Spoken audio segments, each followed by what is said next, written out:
Tentang orang yang menerima zakat. Innama shadaqatu lil fuqara'i wal masakin dan seterusnya.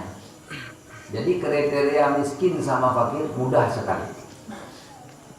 Fakir yang paling rendah.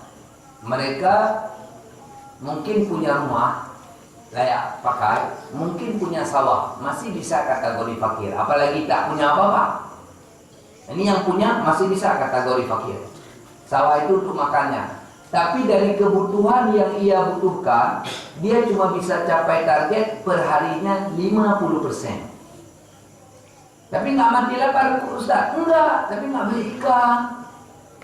Makan dengan prasito atau dengan lauk seadanya, mereka bisa hidup. Itu namanya apa? Fakir. Ini dia punya kebun luas.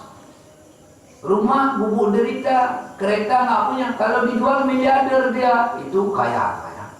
Walau enggak makan. Udah. Kemudian daripada itu kategori miskin, yaitu orang-orang yang misalnya dia punya rumah, punya kendaraan selayaknya untuk jalan saja seperti sepeda motor sekarang, punya sawah untuk bertani dikit atau kebun untuk bertani dikit, masih dikategorikan bisa dia miskin. Apabila hasil yang dia dapat mencapai 75% dari kebutuhan. Layak kita makan itu ada sayur dikit, ada ikan dikit, ada kerupuk-kerupukan dikit. Ini mereka nggak capai target beliau. Kalau beli ikan, normal ikan satu tumpuk 30.000 ikan segar. Beliau BS beli, off kira. Nah, beliau tetap kenyang, tapi standar makannya nggak sama dengan standar umum, karena harus hemat. Nah, itu namanya miskin. Kalau begitu orangnya, itu fakir miskin. Tapi kalau misalnya kayak tadi, Beucil komplek, Gampung Pinem, misalnya, Lamprit, jarang orang miskin. Jarang. Rata-rata orang bonafit di situ. Maka kita mau bagi per semua kakak boleh.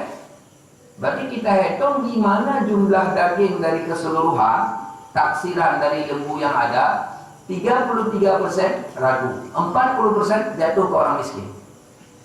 Nah, berarti kita kalkulasi begitu.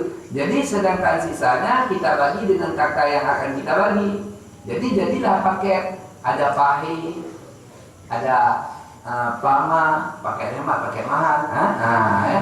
Jadi paket mahal untuk orang yang miskin-miskin itu lebih besar. Yang pakai hemat ketika kecil, itu cara. Dan bagus kita distribusikan misalnya daerah-daerah yang memang nggak ada kurban. Ini daerah ke situ. Coke saya katakan pakai nama dulu. Toke banyak tapi kurban jarang. Daerah Darussalam ada kampung yang toke banyak di kampung, kurban jarang. Karena pada hikmah berpikirnya dia pikir kurban itu seumur hidup sekali.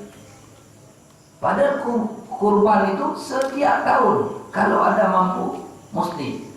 Di mazhab lain wajib, di mazhab kita sunat muakkad. Tapi ada ancaman kalau itu sunat muakkad. Artinya hilang keberkahan hidup.